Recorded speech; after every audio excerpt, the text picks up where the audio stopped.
إن الحمد لله نحمده ونستعينه ونستغفره ونعوذ بالله من شرور أنفسنا من سيئات أعمالنا من يهده الله فلا مضل له ومن يضلل فلا هادي له وأشهد أن لا إله إلا الله وحده لا شريك له وأشهد أن محمدا عبده ورسوله أما بعد அனைத்திற்கும் பெருமதிப்பிற்கும் உரிய எல்லாம் அல்ல அல்லாஹ் ஜல்ல ஷானு தஆலா நல்லடியார்களே, இந்த மார்க்கத்தை பிற மக்களுக்கு எடுத்து சொல்வது எப்படி நம் மீது முக்கிய கடமையாக சுமத்தப்பட்டிருக்கிறதோ அதுபோன்று நாம் வாழுகிற இந்த சமூகம் பாதிக்கப்படுகின்ற பொழுது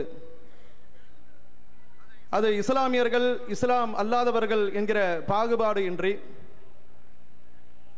மனித குலம் பாதிக்கப்படுகின்ற பொழுது அதற்காக உதவி செய்வதையும் பாதிப்பிற்கு நம்மால் முடிந்த உபகாரங்களை செய்வதையும் இஸ்லாமிய மார்க்கம் நமக்கு வலியுறுத்தி சொல்லியிருக்கிறது. அதன் அடிப்படையிலே இந்த தேசத்தை இன்று 2.5 ஆண்டு காலமாக ஆண்டு கொண்டிருக்கக்கூடிய இந்திய வரலாற்றிலேயே பாஜக கையில் எடுத்திருக்கக்கூடிய மோடியின் தலைமையிலான இந்த 2.5 ஆண்டு கால ஆட்சி என்பது எதிர்காலத்தில் வரலாற்றிலே இருண்ட காலம் என்று சொல்லக்கூடிய அளவிற்கு மிக மோசமான நிலையிலே இந்த தேசத்தை இவர்கள் அழைத்து சென்று கொண்டிருக்கிறார்கள். இந்த நாட்டு மக்களை வதை செய்து கொண்டிருக்கிறார்கள். இந்துத்துவா என்பது பிற மனிதர்களை மனிதர்களாக பாவிக்காமல் தங்களுடைய மதத்தில் உள்ளவர்களை கூட இந்துக்களாக இருந்தாலும் கூட அவர்களை ஏற்றத்தாழ்வு கற்பித்து நசுக்குவதையே கொள்கையாக சொல்லக்கூடிய ஆர்எஸ்எஸ்னுடைய சிந்தனையிலே உருவாக்கப்பட்ட இந்த பிஜேபி இன்று எல்லா மக்களையும் வாட்டி வதைத்து வருகின்ற பொழுது இந்த சமூகத்தை பாதுகாக்கக்கூடிய பொருட்டாக இந்த கண்டன பொதுக்கூட்டம் இங்கு நடைபெற்றுக் கொண்டிருக்கிறது. இந்த கூட்டத்திலே எனக்கு கடந்த 2.5 ஆண்டு காலமாக மோடி மோடி மோடி என்று சொல்லி ஊடகங்கள் இவனை எந்த அளவிற்கு உயரத்திலே கொண்டு போய் வைக்கிறதோ, ஏதோ உலகத்தில் இப்படி ஒரு பிரதமர் எந்த நாட்டிற்கும் கிடைத்தது இல்லை என்கிற அளவிற்கு இந்த நபரை வைத்து எந்த அளவிற்கு பொய்யான ஒரு சித்திரத்தை உருவாக்கி கொண்டிருக்கிறார்கள். உண்மையிலே மோடி என்பவர் ஒரு நபரை மையப்படுத்தி ஒரு கட்சியை மையப்படுத்தவில்லை, பிஜேபியை மையப்படுத்தவில்லை, பிஜேபியினுடைய கொள்கை மக்களுக்கு மத்தியிலே மையப்படுத்தப்படவில்லை, மோடியை மையப்படுத்தினார்கள். ஏறத்தாழ 65 ஆண்டு கால சுதந்திர இந்தியாவில் காங்கிரசினுடைய ஆட்சியிலே இந்த நாடு அதில் பாதாளத்திலே விழுந்து விட்டதாகவும் அதை தூக்கி நிறுத்துவதற்கு ஆற்றல் இந்த ஒரே ஒரு மனிதரை தவிர வேறு யாருக்கும் கிடையாது. எல்லா மீடியாக்களும் தேர்தல் நடைபெறுவதற்கு முன்பு நீங்கள் பார்த்தீர்கள் என்று சொன்னால் எல்லா ஊடகங்களும் இவனை ஊதி ஊதி பெருசாக காட்டுவதும், சதா எல்லா விவாதங்களும் தொலைக்காட்சியை எடுத்துக்கொண்டோம் என்று சொன்னால் இன்றைய ஒரு கலாச்சாரம் நகர்ந்து செல்கிறது. முன்னாடி எல்லாம் செய்தி தொலைக்காட்சிகளில் செய்திகளை மட்டும்தான் கேட்போம். இப்பொழுது மக்களால் அதிகம் ஈர்க்கப்பட்ட நிகழ்ச்சிகளாக மற்ற கேளிக்கை நிகழ்ச்சிகளை காட்டிலும் மக்கள் அதிகம் எதிலே கவனம் செலுத்துகிறார்கள் என்று சொன்னால் தொலைக்காட்சியிலே காணக்கூடிய அரசியல் விவாதங்களில் மக்கள் அதிகம் கவனம் செலுத்துகிறார்கள். பள்ளி மாணவர்கள், கல்லூரி மாணவர்கள், சிறியவர்கள், முதியவர்கள், பெண்கள் அத்தனை பேரும் கவனம் செலுத்துகிறார்கள். 2.5 வருஷ காலமாக இந்த ஆள் தேர்ந்தெடுக்கப்படுவதற்கு முன்பும் சரி, தேர்ந்தெடுக்கப்பட்ட பிறகும் சரி, இன்று வரையிலும் எத்தனை விதமான சரிவுகளை இந்த நாடு சந்தித்திருக்கிறது. எத்தகைய பெரிய அவமானத்திற்குரிய சின்னமாக இந்த மோடி திகழ்ந்து கொண்டிருக்கிறார். ஆனால் ஊடகங்கள், ஜனநாயக கடமை ஆற்ற வேண்டிய ஊடகங்கள், உண்மையை மக்களுக்கு எடுத்துச் சொல்ல வேண்டிய கடமையில் உள்ளவர்கள் பொய்களை மக்களுக்கு மத்தியிலே பரப்பிக்கொண்டு இவரை தூக்கி பிடித்திருக்கக்கூடிய இந்த நேரத்திலே ஒவ்வொரு காலகட்டத்திலும் ஒவ்வொரு நாளிலும் இந்த கட்சியின் வழியாக மோடியின் வழியாக வருகின்ற அறிவிப்புகள் ஏழை பாளைகளை பாதித்து வருகின்ற அறிவிப்புகளாக இருக்கின்ற பொழுது 2.5 வருஷத்தில் இவர் என்ன கிழிச்சார் என்பதை மக்களுக்கு மத்தியிலே கிழிப்பதற்கு தான் இந்த பொதுக்கூட்டம். தேர்தல் காலகட்டம் 2014 நாடாளுமன்ற தேர்தல், மோடியை பிரதமர் வேட்பாளர் என்று அறிவித்து விட்டார்கள். பிரச்சாரம் சூடு பிடிக்கிறது. காங்கிரஸா பிஜேபியா என்று சொல்லி அனல் பறக்கிறது. அப்பவே உத்தேசமாக காங்கிரஸ் வராது என்பதை எல்லோரும் முடிவெடுத்து விட்டார்கள். என்ன காரணம் என்று சொன்னால், காங்கிரஸை பொறுத்தவரையிலே அவர்களுக்கு கிடைத்திருந்த அந்த 10 ஆண்டு கால ஆட்சியை அவர்கள் சரியாக பயன்படுத்திக் கொள்ளவில்லை.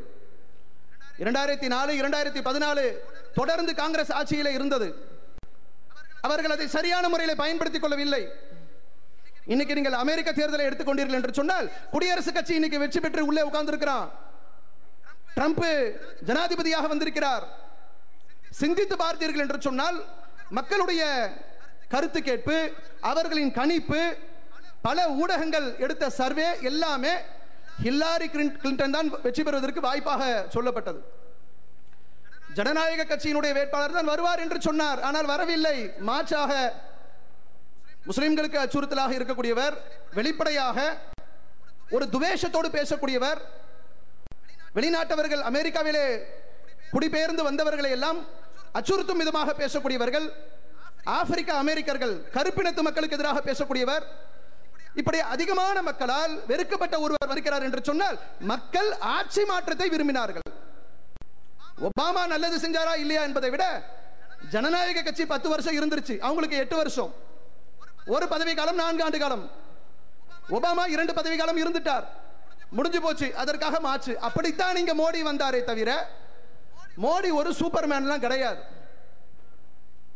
உண்மையை சொல்ல வேண்டும் என்று சொன்னால், காங்கிரசுடைய அதிருப்தியில தான் பிஜேபி மோடி தலைமையிலான ஆட்சி இந்த நாட்டிலே ஆட்சியை பிடித்தது என்பதற்கு, காங்கிரசின் மீது இருக்கக்கூடிய அதிருப்தி தான் காரணம் என்பதற்கு ஏராளமான சான்றுகள் இருக்கிறது. அவருக்கு அவருடைய பின்னணி எடுத்துக்கொண்டீர்கள் என்று சொன்னால், நாட்டை ஆளக்கூடிய அளவிற்கு அவர் மக்களுடைய மனங்களிலே இடம் பிடித்தவர் கிடையாது. அவருக்கு என்று இருக்கக்கூடிய வரலாறை நீங்கள் எடுத்துக்கொண்டால், மோடி என்று சொன்னால் சிறு பிள்ளைக்கும் எது ஞாபகத்திற்கு வரும் என்று சொன்னால், நம் இனத்தை, இஸ்லாமிய சமூகத்தை, 3000க்கும் மேற்பட்ட மக்களை 2002 கலவரத்திலே கொன்று குவித்தாரே, அவரது தலையிலே தானே எங்களுடைய சமுதாயத்தினுடைய உயிர்கள் பறிக்கப்பட்டது, இரத்தங்கள் ஓட்டப்பட்டது. 3 நாட்கள் கைகளை கட்டி இருக்குமாறு அவர் முதல்வராக இருந்த பொழுது, அமித்ஷா உள்துறை அமைச்சராக இருந்த பொழுது, காவல்துறைக்கும் பாதுகாப்பு துறைக்கும் அவர்களிடம் இருந்து அனுப்பப்பட்ட உத்தரவின் காரணமாக இஸ்லாமிய சமூகத்தினுடைய இரத்தங்கள் ஓட்டப்பட்ட வரலாறு தான் மோடிக்கு சொந்தமான வரலாறு. இஸ்லாமிய பெண்கள் கொடூரமான முறையில் கற்பழிக்கப்பட்டார்கள், அதுதான் மோடியினுடைய வரலாறு. இஸ்லாமியர்கள் மீது அவர்களுக்கு எந்த அளவிற்கு துவேஷம் என்று சொன்னால், சிசுவில் இருக்கக்கூடிய கருவை கூட விட்டு வைக்காத அளவிற்கு கொன்று குவித்த வரலாறு தான் மோடியினுடைய வரலாறு. அப்போ ஒரு நல்ல அபிப்பிராயம் இல்லை என்கிற பொழுது அங்க இருக்கக்கூடிய அதிருப்தி இங்க ஓட்டாக மாறிச்சு. நீங்க கூட பார்க்கலாம், மோடியை பத்தி ரொம்ப பில்டப் கொடுக்குறவங்க எப்படி பில்டப் கொடுப்பாங்க தெரியுமா? தனி மெஜாரிட்டியில வந்து உட்கார்ந்துட்டார் மோடி. பா, எப்படிப்பட்ட ஒரு பிரதமர்! ஏண்டாப்பா, ஊடகத்தை நடத்தக்கூடியவங்களா? இதுக்கு முன்னாடி தனி மெஜாரிட்டியில எவனுமே பார்லிமெண்ட்டை பிடிச்சதே கிடையாதா? இவர் தான் முதல் முறையா பிடிச்சிருக்கிறாரா? 1967 காங்கிரஸ் இதே போன்று தனி மெஜாரிட்டியிலே இடம் பிடித்தது. ஆனா அதனுடைய ஒரு புள்ளி விவரம் என்ன தெரியுமா? 40% வாக்குகளை அப்பொழுது காங்கிரஸ் பெற்றது. பாராளுமன்றத்திலே 1967 காங்கிரஸ் தனி மெஜாரிட்டி பிடிக்கின்ற பொழுது 40% வாக்குகளை பெற்றது. அதாவது 100 இந்தியர்கள் வாக்களித்தார்கள் என்று சொன்னால் 40 பேர் காங்கிரசுக்கு வாக்களித்தார்கள். அவர்கள் காங்கிரஸ் பாராளுமன்றத்திலே தனி மெஜாரிட்டியிலே அவர்கள் அமர்ந்தார்கள். அதனுடைய ஒரு குறிப்பு என்னவென்று சொன்னால், தனி மெஜாரிட்டியோடு ஒரு கட்சி போடியத்தையும் இவனுக்கு ஒரு மைக்கையும் நீங்க காட்டிட்டீங்கன்னு வைங்க, இந்த 2 கை இருக்கு பாருங்க, பார்க்க சகிக்காது. இப்படி போகும் அமெரிக்காக்கு, இந்த கை யூரோப்புக்கு போகும், பயங்கரமா பேசுவார். அதுல கூட நீங்க கவனிச்சிருக்கலாம், மோடி வந்து இப்படி தொடர்ந்து வெளிநாடு பயணங்களுக்கு சென்று உரை நிகழ்த்துகிறார். யாருக்கு மத்தியிலே உரை நிகழ்த்துகிறார்? அந்த நாட்டு மக்களை சந்திக்கிறார். இந்தியாவில் இருந்து எந்தெந்த நாடுகளுக்கு இவர் பயணம் செய்கிறாரோ அந்த நாட்டிலே இருக்கக்கூடிய இந்திய வம்சாவளி மக்களை சந்திக்கிறார். அப்படின்னு பார்க்கக்கூடிய இடத்துல ஒரு பெரிய அரங்கத்தில் இவர் போய் நின்று பேசக்கூடிய பேச்சுக்களை பார்த்து, நம்ம கூட என புரியாத பாஷை ஹிந்தி நிறைய பேருக்கு தெரியாது, அவர் பெரும்பாலும் ஹிந்தியில தான் பேசுவார். எந்த நாட்டுக்கு போனாலும் ஹிந்தியில தான் பேசிட்டு வருவார். அவருக்கு தெரிஞ்ச மொழி ஹிந்தி மொழி தான். அதுல ஒரு மோசடி இருக்கு, நான் அதை பின்னாடி சொல்றேன். ஹிந்தியில பேசுவாரா? எல்லாரும் உட்கார்ந்து இருப்பாங்களா?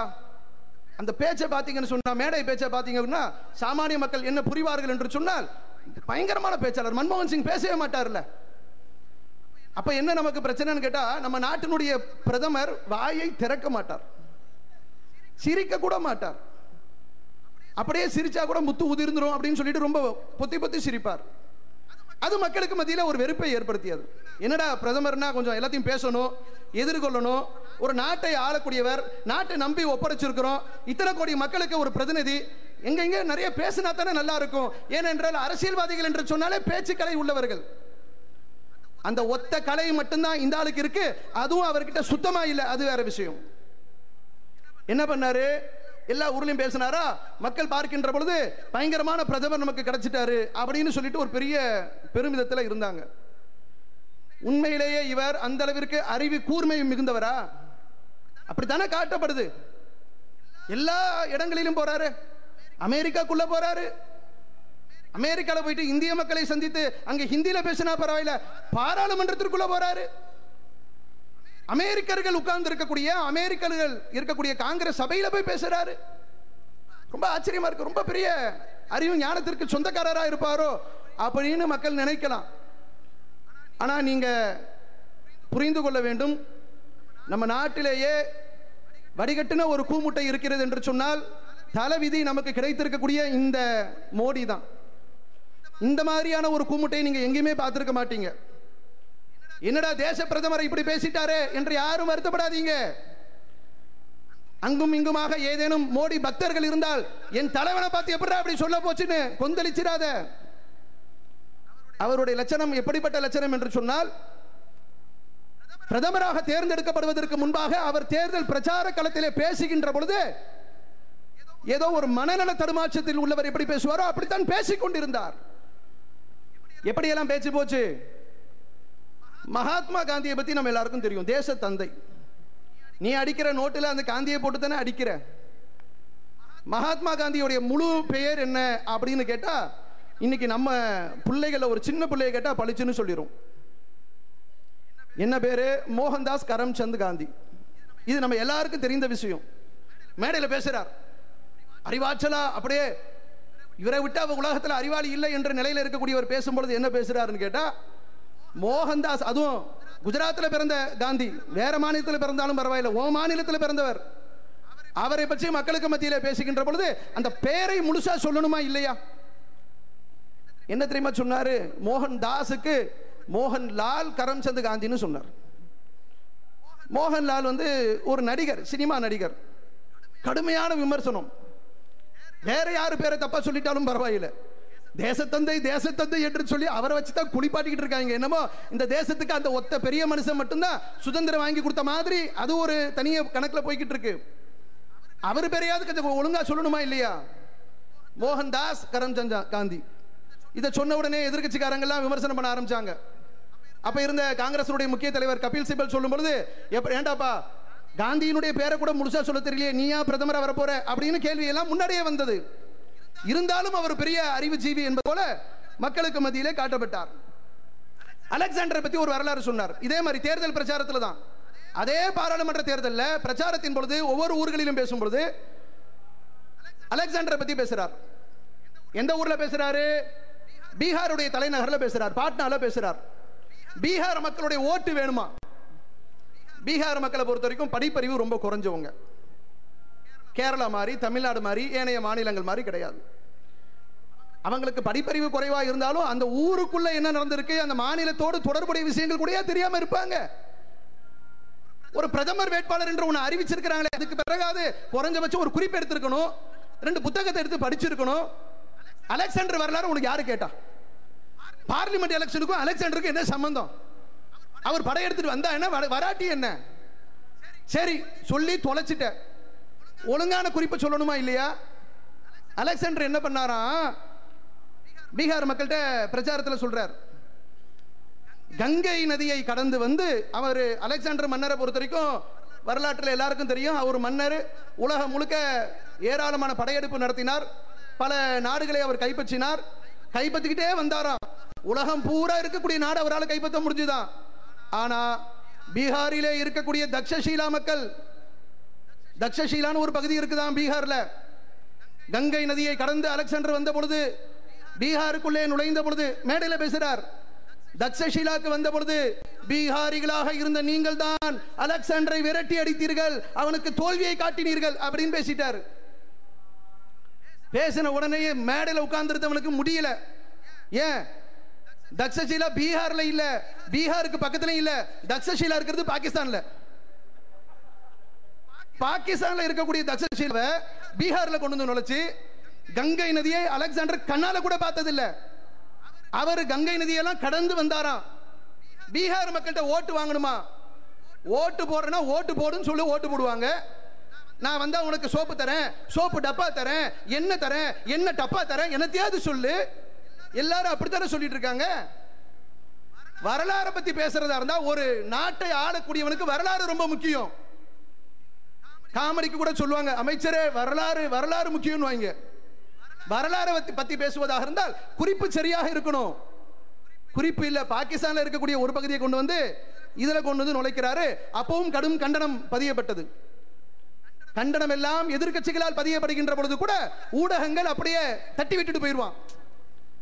அது வந்து ஸ்லிப் ஆஃப் டங்கு. பேசும் பொழுது கொஞ்சம் நாக்கு பிறண்டிருக்கும், பேசியிருப்பாரு அப்படி என்று சொல்லி அதையெல்லாம் நியாயப்படுத்தி கொண்டு சென்றார்கள். அதே போன்று எந்த அளவிற்கு வளரல் மன்ன என்பதை பாருங்கள். தெளிவான அறிவு உள்ளவர், நாட்டை ஆளக்கூடிய ஆட்சி திறமை மிக்கவர் இப்படி பேச மாட்டார்கள்.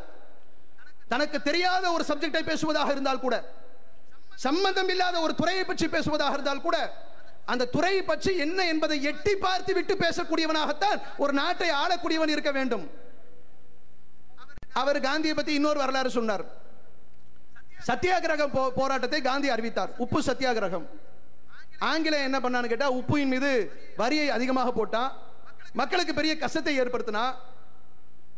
ஆங்கிலேயன் அன்னைக்கு என்ன பண்ணானோ அதை இன்னைக்கு மோடி பண்ணிட்டு இருக்கிறான். எங்க பார்த்தாலும் உப்பு பதுக்கல் வேலை நடந்துட்டு இருக்கு, பாத்துக்கங்க. இப்பவே எங்க கம்மியா கிடைக்குதோ வாங்கி வைங்க என்கிற அளவுக்கு பீதியும் மக்களுக்கு மத்தியில ரூமரும் நிறைய போய்கிட்டு இருக்கு. என்னன்னு பார்த்தா வட மாநிலங்கள்ல 400 ரூபாய் கிலோன்றான், 800 ரூபாய் கிலோன்றான். அன்னைக்கு ஆங்கிலேயன் என்ன பண்ணானோ அதே வேலையை இன்னைக்கு மோடி பண்ணிட்டு இருக்கிறாரு. அது ரூமர் என்று சொல்லப்பட்டாலும் நாளைக்கு இந்த நிலையை நாம் சந்திக்க வேண்டிய நிலைமை ஏற்படும். நாளைக்கு கள்ள மண்ணை தின்னக்கூடிய சமுதாயமாக எவன் எல்லாம் மோடிக்கு ஓட்டு போட்டானோ அவனுக்கு வாயில மண்ணு தான் என்பதை இந்த மோடி காட்டுவான் பாருங்க. அப்ப அவர் என்ன பண்ணார்னா, சத்தியாகிரகம் அறிவிச்சுட்டு தண்டியில ஆரம்பிக்கிறார். குஜராத் மாநிலத்திலேயே தண்டி என்கிற பகுதியில் மகாத்மா காந்தி ஆரம்பிக்கிறார். அவருடைய தொண்டர்களுக்கெல்லாம் அறிவிப்பு கொடுக்கிறார். எல்லா பகுதிகளிலும் நம்முடைய இந்த மூவ்மெண்ட்டை கொண்டு போங்க, நம்முடைய இந்த கொள்கையை கொண்டு செல்லுங்கள், சத்தியாகிரகத்தை கொண்டு செல்லுங்கள் சொல்றார். அப்ப என்ன நடக்குதுன்னு கேட்டா, தமிழகத்திலும் நடைபெற்றது. இவர் தமிழ்நாட்டுக்கு வரார். யாரு? மோடி.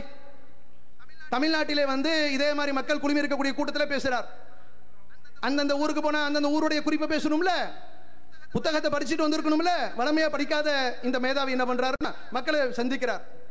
சந்திக்கிற போது சொல்றாரு, காந்தி இப்படி அறிவிச்சாரு. அறிவிச்ச உடனே தமிழகத்துல என்ன நடந்தது தெரியுமா? இந்த திருச்சி இருக்கிறதே, உனக்கு தெரியுமா திருச்சி எங்க இருக்குன்னு? நீ திருச்சியை முன்ன பின்ன பார்த்திருக்கியா? இந்த ஊர்ல தண்ணி குடிச்சவனுக்கு திருச்சி எங்க இருக்குன்னு தெரியும். வந்து நின்னுட்டு இந்த திருச்சி இருக்கிறதே, இந்த திருச்சிக்கு பக்கத்துல வேதாரண்யம் இருக்கிறது, திருச்சிக்கு பக்கத்துல வேதாரண்யம் இருக்காங்க. கூகுள் மேப் பார்த்திருந்தா கூட காட்டியிருக்கும். அந்த கடைசி நேரத்துல நம்ம வேதாரண்யத்தை பத்தி பேச இருக்கிறோம். வேதாரண்யம் அடிச்சிட்டு நீ கூகுள் மேப்பை பார்த்திருந்தா கூட ஒரு ஃபிராக்ஷன் ஆஃப் செகண்ட்ல அது எங்க இருக்குன்னு கண்டுபிடிச்சிருக்கலாம். திருச்சிக்கு பக்கத்துல இருக்குன்னு சொன்னேன். சரி, அது கூட பிரச்சனை இல்லை. திருச்சிக்கு பக்கத்துல இல்ல, அது நாகப்பட்டினம் பக்கத்துல இருக்கு. வேதாரண்யத்திலே சத்தியாகிரகத்தை வாவு சிதம்பரனார் எடுத்தார் அப்படின்னு பேசிட்டாரு. வாவு சிதம்பரனார் தப்பு நடந்து போச்சு, அது திருச்சிக்கு பக்கத்துல இல்ல. தப்பு நடந்து போச்சு, அது வாவுசி இல்ல, அவர் வேற ஆளு, அவருக்கு பேரே வேற, ஹிஸ்டரிய மாத்திராத அப்படின்னு சொன்னா கூட இவர் பாட்டுக்கு வீர உரை நிகழ்த்திட்டு நடந்து போறதை பார்த்திருக்கீங்கல்ல, அவர் நடக்கிறதெல்லாம் பார்த்திருப்பீங்க. அந்த ஒரு நடையில மேடையில இருந்து இறங்கி ஒரு எந்த நாட்டிற்கு போனாலும் பிரெஞ்சு மொழியில் தான் பேசுவார். நண்பர்கள் ஏதாவது சுட்டி காட்டுவாங்க. அவரு மனைவியை அம்போடு தெருவில் விட்டவர், வீட்டுக்காரமாவும் இல்லை சுட்டி காட்டுறதுக்கு. ஏன்னா அவங்க தான் நிறைய கண்டிப்பாங்க. அது சரியில்லை இது சரியில்லைன்னு சொல்றதுக்கு ஆள் யாரு தான்? வாழ்க்கை துணை தான். அங்க வாழ்க்கை துணைக்கு வேலையே இல்லை. கல்யாணமே ஆகல என்று சொல்லித்தானே இவர் பதிவு செய்து தேர்தலிலே போட்டிட்டார். மோசடியில எவ்வளவு பெரிய மோசடி அது! அப்பனை மறைக்கிறதும், ஆத்தால மறைக்கிறதும், கட்டின பொண்டாட்டிய மறைக்கிறதும், பெத்த பிள்ளைய மறைக்கிறதும், நீ இதை இவ்வளவு மறைக்கக்கூடிய ஒரு நபர் இந்த நாட்டு மக்களுக்கு நல்லது செய்யக்கூடியவர் என்று நாங்க நம்பணுமா? அந்த அளவிற்கு பொண்டாட்டியை மறைச்சவர். அப்ப சுட்டி காட்டுறதுக்கு ஆள் இல்ல. அப்ப ஹிந்தி பேசுறது ஒரு நாகரிகமா தெரியல, ஆங்கிலத்துக்கு மாறணும்னு நினைக்கிறார். அப்ப என்ன செய்யணும்? முறையா ஆங்கிலம் படிக்கணும். படிச்சு ஆங்கிலத்தை கொண்டு போயிட்டு பிரசன்ட் பண்ற அளவுக்கு நாலேஜை வளர்க்கணும். வளர்த்து ரிகர்சல் எல்லாம் பார்த்துட்டு மக்களை சந்தித்தால் பிரச்சனை இல்லை. ஒரு புரியாத மொழியை, தெரியாத மொழியை பார்த்து வாசிக்கக்கூடியவர் ஒரு பிரதமராக இருப்பாரா? எனக்கு ஒரு மொழி தெரியல, ஆனா பார்த்தா படிக்க தெரியும். நம்மவர்களே நிறைய பேர் இருக்காங்க. ஆங்கில அறிவை பொறுத்த வரைக்கும் இரண்டாக பிரிக்கலாம். ஒன்னு படித்தால், ஆங்கிலம் படித்தால் அதுல என்ன இருக்கு என்று புரிகிற அறிவு ஒன்னு இருக்கு. ஆங்கிலத்தை வாசிக்க தெரியும், ஆனா ஒன்னும் புரியாது. நம்ம சமுதாயத்தை எடுத்துக்கொண்டோம் என்று சொன்னால், இங்க இருக்கக்கூடிய ஆங்கில வழி கல்வியில, தனியார் கல்வியில, கல்விக்கூடங்கள்ல நிறைய பணம் கொடுத்து சேர்ந்து படிச்சாங்கன்னு சொன்னா அவங்க கொஞ்சம் தேர்வாங்க ஆங்கிலத்தில். அது இல்லாம இங்கிலீஷ் மீடியம் சொல்லிட்டு பீத்திக்கிட்டு இருக்கோம் பாருங்க. அங்க புள்ள இங்கிலீஷ்ல படிக்கும், 99 மார்க் வாங்கும். உன்னை கொடுத்து படிச்சுட்டு இதுல என்ன அர்த்தம் இருக்குன்னு கேட்டா அதுக்கு ஒன்றும் தெரியாது. இந்த அறிவு இருக்கு.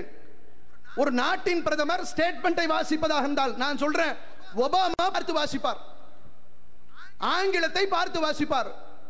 பல சிறு உரைகள் நிகழ்த்தக்கூடிய நேரத்தில் பல இடங்களிலே பார்த்து வாசிப்பார் என்று சொன்னால், அவர் வாசிப்பார், அதுல என்ன இருக்கு என்பது அவருக்கு தெரியும். இவருக்கு ஆங்கிலம் படிச்சா ஆங்கில அறிவு கிடையாது, ஆங்கிலம் பேச மாட்டார், ஆங்கிலம் அந்த அளவிற்கு இவருக்கு அறிவு கிடையாது.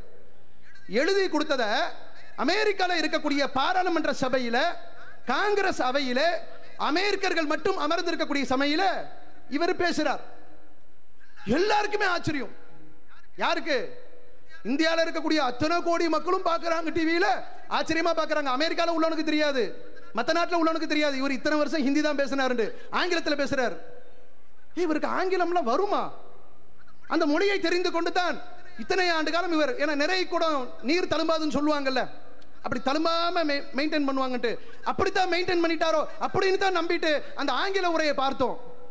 என்னதான் நடக்குதுன்னு பார்த்தா, அமெரிக்கர்கள் மட்டும் உட்கார்ந்து இருக்கக்கூடிய இந்த சபையில இவர் பேசுறாரு. 9 முறை அந்த சபையில் இருந்த காங்கிரஸ் உறுப்பினர்கள், காங்கிரஸ்னா நம்ம காங்கிரஸ் இல்ல, அமெரிக்கா காங்கிரஸ், 9 முறை எழுந்து நின்று மரியாதை கொடுக்கிறாங்க. அவர் பேசக்கூடிய நேரத்தில் இந்தியாவையும் அமெரிக்காவையும் இணைத்து பல சந்தர்ப்பங்களை பேசுறார். அப்படி பேசக்கூடிய நேரத்தில் மதிப்பளிக்கும் விதமாக எழுந்துச்சு 9 முறை உட்கார்றாங்க. 45 முறை கரகோஷம். அடுத்த நாள் பேப்பர்ல பார்த்தோம் என்று சொன்னால், மோடியினுடைய உரை அப்படின்னு பத்திரிகைக்காரன் எழுத்த பார்க்கணுமே, டிவிக்காரன் போட்ட அந்த செய்தியை பார்க்கணுமே. எல்லாருக்கும் நமக்கும் கூட தாங்கிக்க முடியல. எப்படி இந்த வாயில ஆங்கிலம் வருது? அமெரிக்காக்காரன் எப்படி 9 முறை எழுச்சி நின்னா? அவ்வளவு மொழி அறிவா என்று பார்த்தால் அது எவ்வளவு பெரிய கள்ளத்தனம் என்று சொன்னால், இப்படி பேப்பரை வச்சு நான் படிக்கிறேன் பாருங்க, இந்த மாதிரி படித்தோம் என்று சொன்னால் பார்த்து வாசிக்கிறார் என்று தெரிஞ்சு போயிடும். அதாவது கீழே விழுந்தா கூட மீசையில மண் ஓட்ட கூடாதான், ஒரு டிஸ்பிளே வைக்கிறாங்க. அந்த டிஸ்பிளே என்ன எப்படின்னு கேட்டா கம்ப்யூட்டர் மாதிரி கிடையாது, அதுக்கு பேரு என்னன்னு கேட்டா ஆஃப் டிரான்ஸ்பரண்ட். அதை வைத்தால் கண்களுக்கு புலன்படாது, அப்படி இருக்கும். 2 கண்ணாடி போல இப்படி டேபிள்ல வச்சிருவாங்க. அது எப்படி இருக்குன்னு கேட்டா, செய்தி வாசிக்கிறாங்க பாருங்க டிவியில, அவங்க என்ன மனப்படமா வாசிக்கிறாங்க? கண்ணுக்கு முன்னாடி ஓடுது, ஓடுறத பார்த்து வாசிக்கிறது, ஓடுறத பார்த்து இவர் வாசிக்கிறாரு. அமெரிக்காக்காரனுக்கு என்ன, எழுந்துச்சு உட்கார்றான், கைய தட்டுன்னு தட்டுறான். எந்த பிரதமரும் இப்படி ஒரு கைத்தட்டு வாங்கினது இல்ல. ஆனா மோடி, நீ வச்சிருந்த கண்ணாடி மட்டும் அங்க இருக்கிறவனுக்கு தெரிஞ்சிருந்தா தட்டு கையில விழுந்திருக்காது, வேற இடத்துல விழுந்திருக்கும். அடுத்த நாளே பத்திரிகைக்காரன், சில பேர் நடுநிலையாக எழுதக்கூடிய ஊடகங்கள் இருக்கிறது, மோடி என்று ஊதி பெருசாக காட்டக்கூடிய ஊடகங்கள் இருந்தாலும் உண்மையை சொல்லக்கூடிய நடுநிலையோடு பேசக்கூடிய ஊடகங்கள் இருந்தது.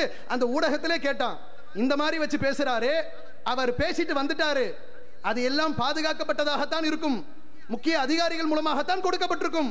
இருந்தாலும் தான் வாசிக்கிறோம், 45 நிமிடங்கள் பேசுகிறோம் என்று சொன்னால் 45 நிமிடங்கள் பேசக்கூடிய பேச்சு என்ன என்பதை அவருக்கே தெரியாம, கொஞ்சம் யோசனை பண்ணி பாருங்க. நான் பேசிட்டே இருக்கிறேன், நீங்க சிரிக்கிறீங்க, எனக்கு புரியுது, நான் சிரிக்கும் விதமாக பேசுறேன், நீங்க சிரிக்கிறீங்க. நீங்க எல்லாம் உங்களுடைய கண்கள்ல கோபத்தை காட்டுறீங்க, ஏதோ ஒரு பாதிப்பை உங்களுக்கு புரிய வைக்கிறேன், உங்க கண்கள் கோபப்படுதுன்னு தெரியுது. இந்த 9 பேர் எழுஞ்சு உட்கார்ந்தால அந்த மனுஷனுக்கு ஏன்னு தெரிஞ்சிருக்காது. திடீர்னு அவன் எழுந்திருக்கும் போது இவருக்கு கூட கதி கலங்கிருக்கும், என்னமோ தப்பா சொல்லிட்டோம் போல இருக்கு. எல்லாம் எழுந்திருக்கிறான், எஸ்கேப் ஆலாமா நினைக்கும் போது எழுந்துச்சு கைத்தட்டிட்டு உட்கார்ந்தானா, என்னமோ நம்ம கரெக்டா தான் சொல்லி இருக்கிறோம் போல இருக்கு அப்படின்னு புரியுற லட்சணத்துல ஒரு பிரதமர் போயிட்டு பிரசன்ட் பண்ணலாமா? இது ஒரு பிரதமருக்கு அழகா நம்ம கேட்கிறோம். அப்ப என்னன்னு கேட்டா, அறிவாற்றல் பெத்த மேதாவி, ரொம்ப பெரிய இந்த உலகத்திலேயே இந்தியாவுக்கு கிடைச்சிருக்கிற பிரதமர் மாதிரி ஒரு அற்புதமான பிரதமர் இல்லை. இது அத்தனையுமே ஏமாற்றும் தந்திரங்கள் தானே தவிர, இன்னும் சொல்வதாக இருந்தால் ஒரு நாட்டை ஆளக்கூடிய பிரதமர் எப்படிப்பட்டவராக இருக்கணும் தெரியுமா? 2.5 வருஷம் நீ ஆட்சிக்கு வந்ததுல இருந்து ஏகப்பட்ட சர்ச்சை, முஸ்லிம்களுக்கு எதிராக நடந்துட்டு இருக்கிற, தலித் மக்களுக்கு எதிராக நடக்கிற, இந்த தேசத்தில் இருக்கிற எல்லா மக்களுக்கு எதிராகவும் நடந்துட்டு இருக்கிற எவ்வளவு பிரச்சனை, விவசாய பிரச்சனை, பொருளாதார பிரச்சனை, நாட்டினுடைய பாதுகாப்பு பிரச்சனை. 2.5 வருஷம் ஆயிடுச்சு, மீடியாக்களை சந்திக்காத ஒரே பிரதமர் யார் என்று சொன்னால் நம்முடைய மோடி தான். மீடியாவை சந்திப்பது என்று சொன்னால் வந்து நின்னுட்டு இந்த இப்ப பாராளுமன்றத்திற்கு போறதுக்கு முன்னாடி கூட மீடியாவை சந்திச்சாரு அப்படின்னு ஒரு கேள்வி கேட்டக்கூடாது. பார்லிமெண்ட் இப்ப குளிர்கால கூட்டத்தொடர் தொடங்குவதற்கு முன்பாக ஊடகத்தை சந்தித்தார். அந்த சந்திப்பல்ல, மன்மோகன் சிங் வாயை திறக்காத பிரதமர் என்று சொன்னீர்களே, அவர் சந்தித்தார், அரங்கத்தில் சந்தித்தார், எல்லா ஊடகங்களையும் அனுமதித்தார். நீ கேளு, காங்கிரஸை பற்றிய என்னென்ன அதிருப்தி இருக்கோ எல்லாத்தையும் கேளு, பதில் சொல்றேன் என்று உட்கார்ந்தார் பாரு. அந்த மாதிரி ஊடகங்கள் எத்தனையோ கேள்விகளோடு இருக்கிறார்கள். மக்களுக்கு மத்தியிலே எத்தனையோ கடும் அதிருப்தி இருக்கிறது. வாயை திறந்து பேச மாட்டாரா, பாராளுமன்றத்தில் கூட பேச மாட்டாரா என்று கேட்கின்ற பொழுது, ஏன் பிரதமர் தான் பேச வேண்டுமா என்று உன்னுடைய அமைச்சர்கள் அத்தனை பேருமே முட்டு கொடுக்கக்கூடிய நேரத்தில் துணிச்சலாக, தைரியமாக, அறிவு, சிந்தனை, ஆற்றல் அதெல்லாம் இருந்தது என்று சொன்னால் மக்களை சந்திப்பதிலே பின்வாங்க மாட்டார், ஊடகத்தை சந்திப்பதிலே பின்வாங்க மாட்டார், பாராளுமன்றத்திலே எதிர்க்கட்சிகளை சந்திப்பதிலே பின்வாங்க மாட்டார். ஓடி ஓடி ஒளிகிறார். எப்படி இருக்கும் ஓட்டம் தெரியுமா? மோடியினுடைய ஓட்டத்தை நீங்கள் பார்க்க வேண்டும் என்று சொன்னால் அவர் எப்படி ஓடுவாரு தெரியாது. அப்படின்னு நீங்க பார்க்கணும்னு ஆசைப்பட்டீங்கன்னா 2 நாளைக்கு ஒரு தடவை வெளிநாட்டுக்கு போயிட்டு இருக்கிறார். உலகத்திலேயே ஒரு பிரதமர் அந்த நாட்டில் இல்லாமல் ஆட்சிக்கு வந்ததிலிருந்து அடுத்த நாட்டில் உட்கார்ந்துட்டு ஆட்சி பண்ற ஒரு பெரிய பிரதமர் கிடைத்திருக்கிறார் என்று சொன்னால் வெக்கி தலை குனிந்து கொள்ளுங்கள். இங்க இருக்கிற மோடி தான். எப்படிதான் அப்படி சார்ட் போடுவாங்கன்னே தெரியல. என்னன்னு கேட்டா, ஒரே ஒரு பாலிசி தெளிவா அவங்க இருக்கிறாங்க. இந்த ஆட்சி காலத்துக்குள்ள உலகத்தில் இருக்கிற நாடுகள் என்னென்ன நாடுகள் இருக்கு என்று போய் பார்த்துட்டு வந்துடணும். அது கருப்பா செவப்பா வெள்ளையான்னு பார்த்துட்டு வந்துடணும். ரொம்ப சுலபம். அதனால ஒரு படி இறங்குறவங்க கூட 2 படி தாவி குதிச்சு போவாங்க. இவர் இருக்கிறார் பாருங்க, வெளிநாடுக்கு போற பிளைட்டா இருந்ததுன்னா இது எங்க போகுது? ஜப்பானுக்குன்னு சொன்னா நடந்தே போக மாட்டார், குதிச்சு ஓடுவார். அதாவது இந்த நாட்டில இருந்து எப்படியாவது எஸ்கேப் ஆயிரணும் அப்படின்னு ஓட்டம் இருக்கும். சரி, 5 நாள் அரசு முறை சுற்றுப்பயணத்தை முடித்துவிட்டு பிரதமர் மோடி நாடு திரும்புகிறார் என்று சொல்வார்கள். நான் கூட்டி குறைச்சலாம் சொல்லல, நான் அந்த அல்லாஹ்வுடைய படைப்பு அந்த மோகத்தெல்லாம் நான் வந்து விமர்சனம் பண்ண விரும்பல. திரும்ப வரக்கூடிய பிளைட்டை பார்த்தீங்கன்னு சொன்னா டோர் திறக்குது, ஆள் இறங்கி வராரு, ஏதோ மவுத்து வீட்டுக்கு வர மாதிரி வருவார். ஏன்னா எங்க நாடை பார்த்தா உனக்கு எப்படி இருக்கு, எங்களையெல்லாம் பார்த்தா எப்படி இருக்கு? ஏதோ ஒரு ஜனாசா வீட்டுக்கு போகும்போது மூஞ்சி எப்படி இருக்குங்க? நமக்கே வேற உணர்வுகள் இருந்தாலும் இது மவுத்து வீடு, இந்த இடத்துல கொஞ்சம் அடக்கி வாசிச்சு தான் ஆகணும், நமக்கு இதுல ஒரு பெரிய பாதிப்பு இல்லாவிட்டாலும் பாதிக்கப்பட்டவர்கள் இருக்கக்கூடிய ஒரு சபைக்கு வந்திருக்கிறோம் அப்படின்னு சொல்லணுமா இல்லையா? அந்த முகம் காட்டணுமா இல்லையா? நம்ம நாடு திரும்பவும் மட்டும் மூஞ்சில பாத்தீங்கன்னா ஒரு கவலை இருக்கும். இறங்கும் போது பாத்தீங்கன்னு சொன்னா அதுல பாத்தீங்கன்னா நடந்து ஸ்டெப் அளந்து வைப்பார். ஏன் இந்த பிளைட்டை திரும்ப டேக் ஆஃப் ஆயிடாதா அப்படின்ற எதிர்பார்ப்போடு இறங்குற ஒரே பிரதமர் மோடி தாங்க. வெளிநாடு சுற்றுப்பயணம் பெரிய புரட்சி. இப்படி ஒரு பிரதமர் இந்த உலகத்திலேயே இத்தனை நாடுகளுக்கு சுற்றுப்பயணம் செய்தது கிடையாது. அதனால என்ன பாச்சு, நிறைய ஒப்பந்தம் போட்டிருக்காருல்ல, கையெழுத்து போட்டிருக்காருல்ல. என்னத்துல கையெழுத்து போட்டாருன்னு தெரியல. படிச்சு தான் போட்டாரா, படிச்சா அவருக்கு புரியுமா, இல்ல பக்கத்தில் இருக்கிறவன் கரெக்டா தான் சொல்லி கொடுக்கறானோ? ஏன்னா ஒருத்தன் புளி வெட்டுறவன் ரொம்ப தொலைவுல எல்லாம் இருக்க மாட்டான். நமக்கு வேட்டு வைக்கிறவன் ரொம்ப தூரத்துல இல்ல, பக்கத்துல இருக்கிறவன் தான் வேட்டு வச்சிட்டு இருக்கிறான். அதனால மோடி கொஞ்சம் பார்த்து நடந்துக்கணும். பக்கத்தில் இருக்கிறவனை நம்பி இவர் பாட்டு கையெழுத்து போட்டு வந்துட்டு நாளைக்கு ஏதாச்சும் ஒரு பெரிய சர்வதேச குற்றத்திற்குரிய காரியத்தை செஞ்சுட்டாருன்னா நாளைக்கு இந்த நாடை வைக்கி தலை குனிற நிலைமைக்கு போகும். ஆனா என்னன்னு கேட்டா, இவரால் இந்த நாட்டிலே வெளிநாட்டினுடைய தொடர்புகள் அதிகரித்திருக்கிறது அப்படின்னு ஒரு பெரிய பில்டப் ஒன்று போய்கிட்டு இருக்கு. பல நாடுக்கு போயிட்டு வந்துட்டார். போகாத நாடே கிடையாது. அந்த நாட்டில் இருக்கிறவங்க வர்றதை விட இவர் ஓடி ஓடி போய் பார்த்தது தான் ரொம்ப ஜாஸ்தி. அதனால என்னப்பா மாற்றம் ஏற்பட்டது? அதனால ஒரு பொருளாதார மாற்றம் ஏற்படணுமா இல்லையா? தொழில்துறை பயங்கரமான ஒரு புரட்சி ஏற்பட்டிருக்கிறது. மக்கள் பொருளாதாரத்திலே அப்படியே தன்னிறைவு பெற்று விட்டார்கள். ஏழை பாலைகள் எல்லாம் இன்று ஒரு சொகுசான வாழ்க்கைக்கு மாறிவிட்டார்கள். வேலை வாய்ப்பு அதிகரித்திருக்கிறது, வாழ்க்கை தரம் உயர்ந்திருக்கிறது, நாட்டினுடைய உள்கட்டமைப்பு உயர்ந்திருக்கிறது அப்படின்னு சொல்றதுக்கு என்ன மாதிரி இருக்குதா? இருக்கு. என்ன தெரியுமா இருக்கு? உலக வங்கி ஒரு அறிவிப்பு ஒன்று வெளியிட்டு இருக்கிறாங்க. ஒரு 10 நாளைக்கு முன்னாடி வேர்ல்டு பேங்க், உலக வங்கி ஒரு அறிவிப்பை வெளியிடுகிறார்கள். எந்த நாட்டிலே முதலீடு செய்வதற்கு மற்ற நாடுகள் ஆர்வம் காட்டுகிறார்கள் என்கிற ஒரு புள்ளி விவரத்தை வெளியிட்டு இருக்கிறாங்க. அந்த புள்ளி விவரத்தை வெளியிட்டோம் என்று சொன்னால் பட்டியல பாத்தீங்கன்னா 180 நாடு இருக்கு.